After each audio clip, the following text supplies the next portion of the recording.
What's going on, ladies and gentlemen? Welcome back to the Fringe. If you joined me on the channel yesterday, I talked a lot about the tariffs that were going on and the rhetoric that is now affecting Canada, as multiple provinces, including Alberta, have stepped in to say, buy Canadian and don't do anything American. Justin Trudeau encouraging Canadians to boo national anthems. And again, the divisiveness I've had enough of. And while people say, hey, Derek, what's wrong with being Canadian? What's wrong with supporting Canada? There's nothing wrong with it. What I'm talking about is where it's coming from. You have a man who has never supported this country in the last 10 years in office, who's trampled the rights and freedoms of Canadians, using Donald Trump as a weapon to militarize his citizens in order to push his rhetoric and spread his divisiveness. I am all pro-Canadian. I am all for Canadian. I've said a million times over, if you want to buy Canadian and stop purchasing American goods to show your solidarity for Canada, you're free to do so. Now, notice that I've said you're free to do so. The problem I've had in this whole situation is any government stepping in thinking that they have the right to restrict what is available on my shelves, that they think that they have an ability to tell me as a consumer who pays taxes that they have control over the decisions I make with a free market. No government should have the right to tell you where you can go, what you can purchase, who you can talk to, who you can have in your homes, what you put in your body. The list goes on and on. We had this discussion during the pandemic, which brings us all back full circle. Now, Justin Trudeau, of course, is spreading the rhetoric even further, and I'm going to get into that in this video. But first, it's important before people lose their thoughts and say, Fringe, Donald Trump has paused the tariffs. They're gone already. Yes, let's get right into that. Donald Trump yesterday announced that the White House is pausing all USMCA compliant tariffs on Canada until April 2nd. So they're giving us roughly a month. About 38% of Canada's exports to the United States are covered by USMCA. So Donald Trump is trying to figure out some form of diplomacy while Justin Trudeau and his folks are spreading this rhetoric, this Canada's got your back. We're all in this together. Again, I have no problem with supporting Canadian. In fact, if I felt patriotic, I probably would support Canadian, but I still want to be given the choice. If you see this, you guys ever remember the old Molson Canadian commercial where this Joel guy came out and said, you know, I am Canadian, and he said it's pronounced Z, not Z, it's Z, and the whole Canadian deal. Well, he's back, and of course you see Skippy here, Justin Trudeau, Captain Tampon, Colonel Socks, whatever you want to call him, coming out and talking about it's good to have you back. Yeah, because he can spread all the propaganda for Canada that he wants to. Now, I have to mute this video because I'm not sure about any kind of copyright. Certainly don't want to make YouTube angry. But of course, he comes out with this woke video, which I'm assuming was paid for by our Canadian government, talking about Tim Hortons, which is funny because it's not even a Canadian company anymore. Of course, they plaster up Donald Trump saying this isn't the Rockies. This isn't... we have to defend ourselves from Orange Man bad. Here's Canada and its diversity and its strength. Of course, they bring in a lot of Canadian tropes to say, you know, oh, let's all gather behind. And look, they even use Putin in the video. I mean, this is when comparing to Poutine. I know I say Poutine, but that's how they say it in the video as well. I'll put on for any of my French viewers. The propaganda is full force. Of course, I want to highlight that one part of the video here. Because this is the one thing that got me when I watched this production of propaganda, a minute and 40 seconds of propaganda. They have Terry Fox featured in the video. Keep in mind, this is the same gentleman, this patriotic hero and symbolism of Canada, that was draped in the Canadian flag during the Freedom Convoy, and it was called a terrorist act. And then while he was draped in the Palestinian flags and people saying, you know, from the land to the sea, nothing, crickets. And now they use him to push indoctrination. This is what makes me sick about Canada right now. I love Terry Fox. I think he's great. God, I'm starting to sound like Donald Trump. I love Terry Fox. He's great. He's fabulous. Believe me. There's nobody better in Canada to symbolize patriotism than Terry Fox. Let's. It angers me because they throw all this propaganda in here. Like the tragically hip. Like, I mean, all these tropes to try and bolster your feeling of patriotism for Canada. And while there are some great moments that are brought up in this video, it's the point behind it that really gets me riled up, and not in a good way. This was done to push Justin Trudeau's divisive agenda, to print more money, to go back to COVID-style mandates, lockdowns, and anybody says that's not the case, you know, we're not being told we can't visit our friends, we can't go out, we can't do anything. When they start telling you we're going to restrict things on shelves, we're going to stop selling certain products, doesn't that ring a bell? Like, I guess what shocks me about this whole thing, I really don't mean to be complaining this whole video, folks, but it just, as Peter Griffin said, it really grinds my gears when I see how susceptible to the propaganda these sheep in our country are, to jump on the bandwagon and say, oh, I just forgot everything that happened in the last 5 years. That's okay. I'll just believe the government this time. Listen to this speech of Justin Trudeau as he wants to cling to power, to fight Donald Trump, and essentially bring in universal basic income, continue to destroy this country with woke nonsense. Jasmine Lane tweeting out, Trudeau gets teary-eyed while saying, we got you, and that they are making sure the policies they put in place cannot be removed by another government. This is important. We also have drunk Elizabeth May, who's been screaming that we need to no longer have a democracy in Canada by forming a super government to prevent Pierre Poilievre from taking government. I'm going to get into that.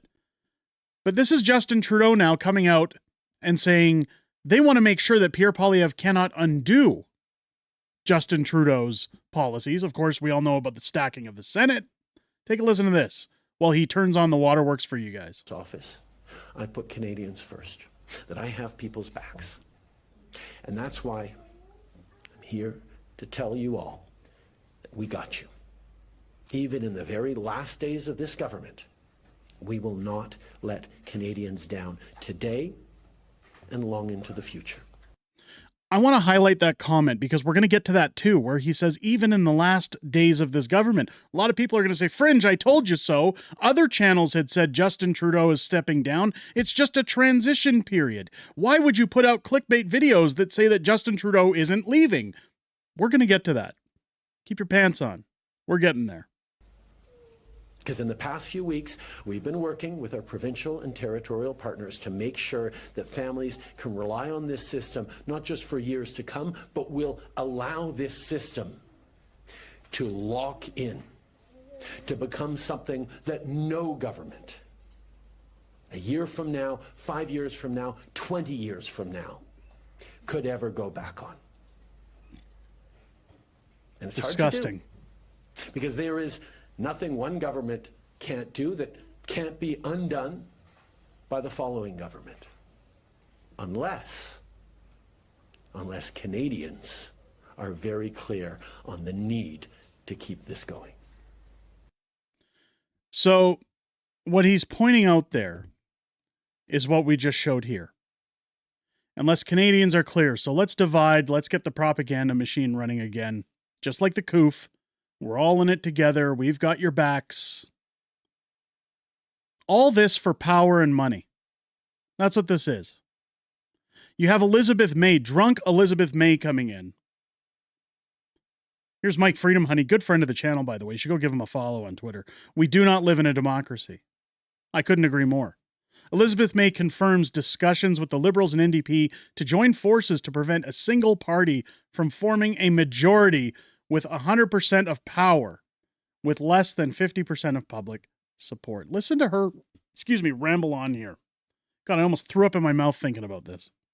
We have been in conversation with different levels of insiders within the Liberal Party, the New Democratic Party. We've talked to colleagues in Parliament.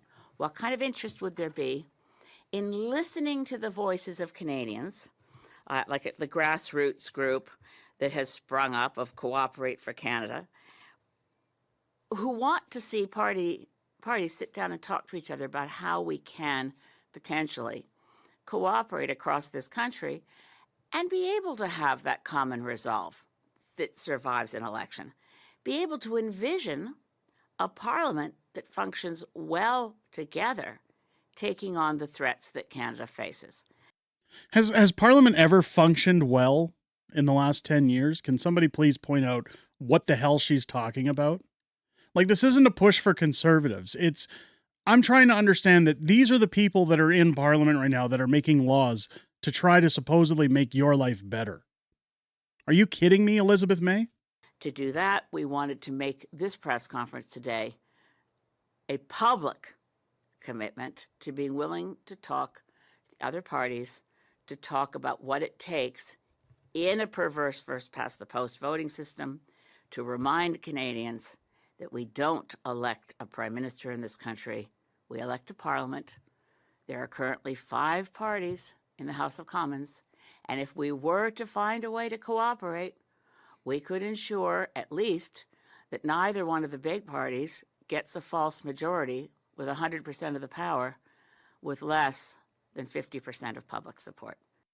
So what stupid McDumbass is saying here, and Drunky McDrunkerton, she says that we have a parliament that is elected, and it's important that we all form a mass party to ensure that if the people elect their parliament the way they want it and we don't like it, we can come in and say, oh, you didn't do it properly, so we're just going to take over. We're going to come in and govern you without you deciding who should be in charge of the country. What she's talking about is what that I've always said with that per capita basis and the seats in the House of Commons.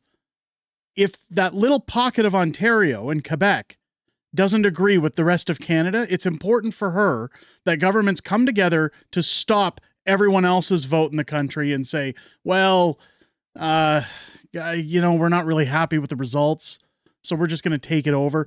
Here's the thing. While people are talking about 51st state, I don't think we need a 51st state. I think what we need to do is take that little chunk of Canada out of the country, let anybody who has common sense have time to get out of there, cut that chunk out, and just expel them. Not from from Canada. Don't let them join the U.S. They can be their own little tiny country of wokeness, and they can sit there and fester and rot. Let them huff their own farts as much as they want to. I am so sick of these pigs at a trough suckling on the teat of every other Canadian and holding us hostage so that they can continue this charade. Here's the simple thing. There's a very simple solution that we've said for ages on this channel. If you're so concerned about what Canadians want, if this government thinks they know what Canadians need, call an election. Just call an election. And we'll figure it, and we'll see where the chips fall, shall we? Now, again, while we talk about an election, for anybody who said, hey, Fringe, Justin Trudeau has a certain time frame here. He announced he's going to leave. There's rumors flying around about planes being wrapped for Liberal branding, for elections being called, for everything else. All that may be sound and well. I'm not here to pick fights with other channels. But to say that what we put out is clickbait because I said Justin Trudeau won't leave, well, it's no further than this. The fact that any of these people believe Justin Trudeau when he says he's going or he's going to do something is astoundingly pathetic. Has he ever kept his word? Has he ever not had a bigger play in his hands while he's talking about one? Everything's a distraction with this guy. Like I said, when it comes to the pleb and his claims that, certain people at Air Canada have said things, I'm sure they have. And I hope for everyone's sake, he's right on that one. I hope that comes to fruition. I hope we see an election sooner than later. I hope for his sake, he's not wrong on this because I don't think that's a good look for him. But people make mistakes. So we'll see what happens out of that. I'm personally not counting anything until a date has been set. But for as long as we're being held hostage by our representatives, I just can't believe that. I'm sorry. Fool me once. Okay? That's where I stand on the whole thing. As it comes to other channels saying, well, there's processes and there's transitions and Trudeau's got to go at some point. Yeah, he does, but he's going to go when an election is called. Here's the proof in the pudding. Trudeau admits he's not stepping down as prime minister on Sunday, but will stay on to negotiate with Trump and support Canadians. This POS never had any intentions of resigning. F. Trudeau. Perfectly well said. Perfectly well said. Anybody who say, Derek, he's going to go. Sure about that? Yesterday, I spoke with President Trump, and I reiterated the facts. Our border is secure, and less than 1% of the illegal fentanyl entering the United States comes from Canada. Even so, we took action with our $1.3 billion plan to further strengthen our border. Canada's ministers, officials, and I will continue to engage with our American counterparts. Our goal remains to get these tariffs, all tariffs, removed. In the meantime, we'll be taking action to support Canadians through the tough times ahead. You can count on leadership right across the country, municipalities, provinces, and indeed, your federal government. Yeah, our federal government who hasn't gone back to work since June of last year. Yeah, that's great, Skippy. You stay on that note there. That being said, ladies and gents, I've said it before, I'll say it again. Trudeau wants this tariff war. The Liberals want the tariff war. If you ask my personal opinion, if you were to say, Fringe, what do we do at this point? What is the answer to this problem? I think it's pretty simple. Trump has a very large effect on what happens in economies, and we all know this. Trump knows this. They've dubbed it the Trump effect for a reason. I think what Donald should do at this point, since he's canceled the tariffs, is just continue to threaten if you want to, but honestly, I wish he would take a back seat for a bit and just say, I'm going to let Canada sort Canada out. The longer Trump stays out of the picture, the longer he stops stoking the flames, the better the chance we have of the Liberals completely fumbling everything, because there's nothing for them to argue at that point. There's nothing for them to claim they have to stick around for. There's no horse in this race. An election would have to be called. The longer Trump distances himself from Canada at this point, and as much as I like the Donald, as much as I want to hear him attack Justin Trudeau, boy, I'd sure give any amount of money to see him invite Trudeau to the White House to give him the Zelensky treatment with J.D. Vance. However, if you look at what's happened in polls, if you look at what's happened with this resurgence of Team Canada from Justin Trudeau, I think it's beneficial that the tariff war be put on hold, that Donald Trump waits for a competent prime minister to be in office, and we just let Canada get these jackasses out. Let me know what you think down below, if you think that's a viable solution, or if you have one that's better. I'm sure somebody's solution will be to go somewhere else and check out other facts. I like having those laughs, folks. Let's wrap it up there. Let me know what you think. If it's your first time here, I hope this video has earned your subscription. Make sure to leave a thumbs up and a comment down below. It helps push the video out in the good old algorithm on YouTube and shows support for the content being put out on this channel. With that said, hit your bell for notifications. Join me live tonight here on the channel and every Friday night for Friday Night Fringe, our live streaming show, starting at 6 p.m. Pacific, 8 p.m. Central here on the channel. I'll be joined by my very beautiful wife, Mrs. Fringe, as we go over everything that happened this week in politics, everything we know that's coming up ahead, as well as back and forth within the greatest YouTube community on the platform. We look forward to hearing what you have to say each and every Friday night, but I look most important to hearing what you have to say this Friday night, starting at 6 p.m. Pacific, again, 8 p.m. Central, here on the channel. With that said, ladies and gentlemen, I hope you enjoyed this video. I hope you have a great rest of your day. I'll catch you on the next one.